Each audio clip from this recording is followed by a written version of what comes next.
सर्व शूर धर्माभिमानी राण्यांच्या चरित्रावर स्वतंत्र रासो रचलेले आढळतात, जसे हमीर रासो, बुंदेलखंडच्या छत्रसालावरील छत्रसाल रासो इत्यादी. हे रासोग्रंथ निर्भीड इतिहास नव्हेत, परंतु त्यांच्यातील वर्णने आणि घटना, आवेश आणि त्या काळच्या अनेक महत्कृत्यांमध्ये त्यांच्या लेखकांनी स्वतः घेतलेले भाग, ह्यामुळे त्यांच्या वाचनामुळे ते ऐतिहासिक भव्य प्रसंग जसे जिवंत होऊन आपल्यासमोर उभे राहतात, तसे वरील तुटपुंज वृत्तांताच्या शकावली सनावलीच्या 4 ओळींनी मुळीच राहत नाही. ही गोष्ट पृथ्वीराजाच्या वेळी हिंदूंच्या आणि वायव्येकडून प्रथमच येणाऱ्या मुसलमानी टोळधाडीच्या स्वाऱ्यांच्या पृथ्वीराजाच्या पदरी असलेल्या सुप्रसिद्ध चांद भटाच्या पृथ्वीराज रासो या ग्रंथातून त्या कालखंडातील वीर, शांत, करुण इत्यादी रसाने रसरसलेल्या भव्य आणि उदात्त वर्णनावरून प्रत्ययास येते. अग्निकुळाची कथा. ह्याच पृथ्वीराज रासोमध्ये काही राजपूत कुळांच्या उत्पत्तीविषयी असलेल्या अग्निकुलाची प्रख्यात कथा दिलेली आहे. त्या कथेप्रमाणे म्लेच्छ दैत्यांचा उपद्रव अतिशय वाढला तेव्हा वसिष्ठ ऋषींनी अबू पहाडावर एक मोठा यज्ञ केला. या यज्ञाच्या ज्वालाकल्लोळातून 4 दैदिप्यमान वीर पुरुष वैदिक धर्माच्या रक्षणार्थ प्रादुर्भूत झाले. चित्तोडचे गुहिलोत, कन्नौजचे प्रतिहार, सांबराचे चौहान आणि धारचे परमार ह्या 4 राजपूत वंशाचे तेज मूळ पुरुष होत. ह्या कथेचा भावार्थ आम्हाला तरी इतिहासाला धरून आहे असे वाटते, कारण हिंदूंनी केलेल्या हूण राजवटीच्या पराजयानंतर ते जेव्हा सर्वतोपरी हिंदू धर्म स्वीकारून हिंदू राष्ट्रात विलीन झाले, तेव्हा कोणाच्या तरी महान शुद्धियज्ञात त्यांच्यापैकी काहींचा शुद्धी संस्कार ऋषीजनांनी करविला असावा आणि त्याची ही स्मृती पौराणिकांच्या परंपरेप्रमाणे काव्यमय रूपकात चांद भटांनी वर्णिली असावी. ह्या पृथ्वीराज रासो ग्रंथाचा नागरी प्रचारणी सभेने पुनरुद्धार करण्याचे जे महत्कृत्य हाती घेतलेले होते, त्यावेळी सन 1922 23व्या वर्षी आम्ही रत्नागिरीच्या तुरुंगात असताही हिंदुत्वावरील निबंधाकरिता आणि मागितल्यावरून आम्हाला आमच्या बंधूंनी त्या ग्रंथाचे काही सुटे भाग धाडले होते, पण पुढे तो ग्रंथ समय प्रसिद्ध झाला आहे की नाही याची काही माहिती मिळाली नाही. निर्लज्ज म्लेच्छ लज्जे नहीं हम हिंदू लजवान. वरील पृथ्वीराज रासोमध्ये या हिंदू मुसलमानांमधील लढायांची अगदी महाभारतीय शैलीची वर्णने दिली आहेत.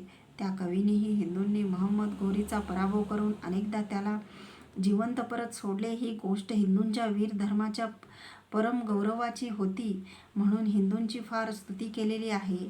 परंतु महंमद घोरीने हिंदुस्थानावर मी पुन्हा स्वारी करणार नाही, परम स्नेहाने वागेन असे दिलेले वचन भंगून जेव्हा पृथ्वीराजावर दिल्याप्रमाणे सन 1993 मध्ये पुन्हा स्वारी केली, तेव्हा चांद भट रागारागाने लिहिता झाला. आम्हा हिंदूंना धर्माची सत्याची चाड आहे. दुष्कृत्याची आम्हाला लाज वाटते, परंतु हे म्लेच्छ मूळचेच निर्लज्ज आहेत. निर्लज्ज म्लेच्छ लज्जे नहीं हम हिंदू लजवान. पण पृथ्वीराजासारख्या काफरांचे राज्य ज्या वचनभंगाने मुसलमानमय करून टाकता येईल, तो वचनभंगच मुस्लिमांचे धर्मकर्तव्य असे. महंमद घोरीने असा वचनभंग वारंवार केला म्हणून तर तो मुसलमानांचे गाझीपद पावला. हे सत्यही हिंदूंनी हृदयावर कोरून ठेवले पाहिजे. ज्या मुस्लिमांनी चांद भट म्हणतात असा हा अधर्म्य वचनभंग केला, त्यालाच ईश्वराने यश दिले आणि ज्यांनी तसा कोणताही वचनभंग न करिता ते शत्रूला जीवदान देण्याचे भोंगळ औदार्य दाखवले, त्या हिंदूंचा मात्र त्या नामधारी धर्मापायीच चक्काचूर उडवला. महंमद घोरीला पृथ्वीराजावर स्वारी करण्यास हीच संधी अनुकूल वाटण्याचे आणखी एक कारण हे होते की पृथ्वीराजाशी वैर असणारा कन्नौजचा राजा जयचंद याने महंमद घोरीला पृथ्वीराजाविरुद्ध सहाय्य करण्याचे गुप्तनी आत्मघातक आश्वासन दिलेले होते. ह्या सन 1993 मध्ये पृथ्वीराजावर महंमद घोरीने केलेल्या ह्या सन 1193 पृथ्वीराजावर मोहम्मद घोरीने केलेल्या स्वारीत त्यांची गाठ स्थानेश्वर येथे पडली. दोन्ही पक्षांची मोठी तुंबळ लढाई झाली. त्या हातघाईत राजपुतांचे चामुंडराय, हमीर ठाडा आणि इतर पुष्कळ योद्धे आणि राजे मारले गेले किंवा मुसलमानांच्या हाती पडले. मुसलमानांची ही प्राणहानी भयंकर प्रमाणात झाली. ती वर्णने चांदभटाच्या पृथ्वीराज रासोमधूनच ज्याला शक्य असेल त्याने अवश्य वाचावीत, कारण मुसलमानांनी लिहिलेल्या इतिहासात काफरांच्या निंदेवाचून दुसरे काही मिळणे शक्य नाही. आणि रासो ग्रंथातील काव्यमय भाषेत सांगितलेली का असेनात, पण ही ऐतिहासिक वर्णने सोडता हिंदूंनी लिहिलेले इतिहास मुळी उपलब्धच नाहीत. शेवटी त्या लढाईत पृथ्वीराज लढता लढता मरला गेला आणि मुसलमानांचा संपूर्ण विजय झाला, असे मुसलमान इतिहासकार लिहितात. मोहम्मद घोरी जय होताच लगोलग दिल्लीवर चालून गेला. मुसलमानांच्या राक्षसी युद्धनीतीप्रमाणे पराजित पृथ्वीराजाच्या अंतपुराचा शीलभंग, हिंदूच्या देवालयाचा विध्वंस, हिंदूंची सरसकट कापाकाप, लूट आणि विशेषतः पृथ्वीराजांची त्यावेळीही विख्यात झालेली सुंदरनी तरुण पत्नी संयोगिता, राजा जयचंदाची कन्या, तिचा अभिलाष, ही मुसलमानी धर्मातील राक्षसी पुण्यकृत्ये अद्याप पार पाडावयाची होती.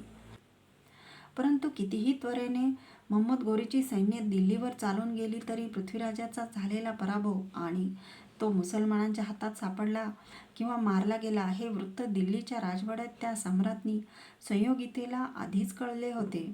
ते कळताच बहुधा आधीच्या योजनेप्रमाणेच त्या संकटात तोंड देण्याचे राजपूत वीरांगणाचे कर्तव्य करण्यास तिने एक क्षणाचाही विलंब लावला नाही.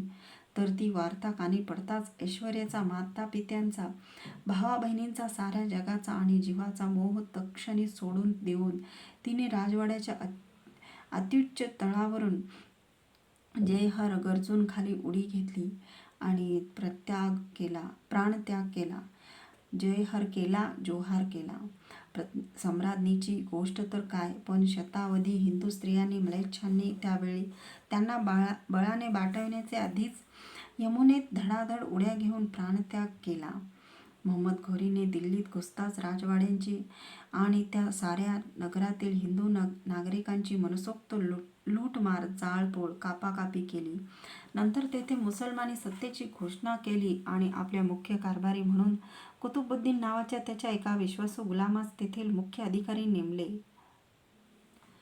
आणि तो गझनीला परत गेला. पुढे मोहम्मद घोरीने जयचंदावरही 2 वर्षाच्या आत 1995 मध्ये स्वारी केली.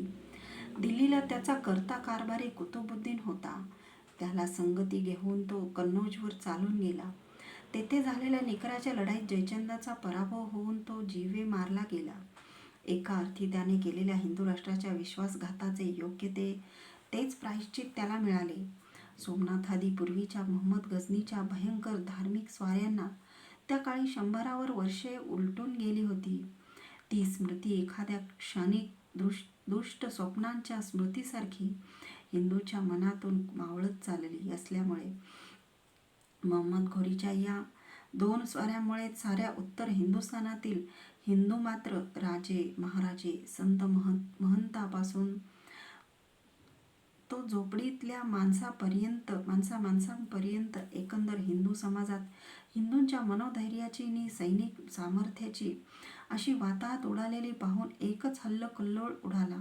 मोहम्मद घोरीही त्याच्या या अनपेक्षित यशामुळे कन्नौजच्याही पुढे हिंदूंचे अत्यंत पवित्र असे काशी नावाचे एक महाक्षेत्र आहे असे ऐकताच काफर हिंदू धर्माचे उच्चाटन करण्यासाठी सरळ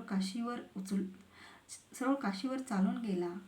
काशी क्षेत्रात सहस्रावधी मुसलमानांच्या अशा धर्मोन्मत्त आणि रक्तपिपासू स्वारीस तोंड देण्याची काहीच व्यवस्था नव्हती. अर्थात मोहम्मद घोरीने काशी क्षेत्र तात्काळ पडाव केले. तेथील हिंदू स्त्री पुरुषांचा रक्तपात, लूटमार, स्त्रियांवरचे बलात्कार, विशेषतः शक्य तितक्या हिंदू स्त्री पुरुषांना बाटविण्याचा आणि गुलाम करण्याचा धुमधडाका उडवून दिला आणि या सर्व धर्मछळाच्याही वर मात करण्यासाठी काशीला असणाऱ्या यच्चाऐवत लहान मोठ्या हिंदूंच्या देवळातील देवमूर्तींचे त्या मुसलमानी सैन्याने तुकडे तुकडे करून टाकले.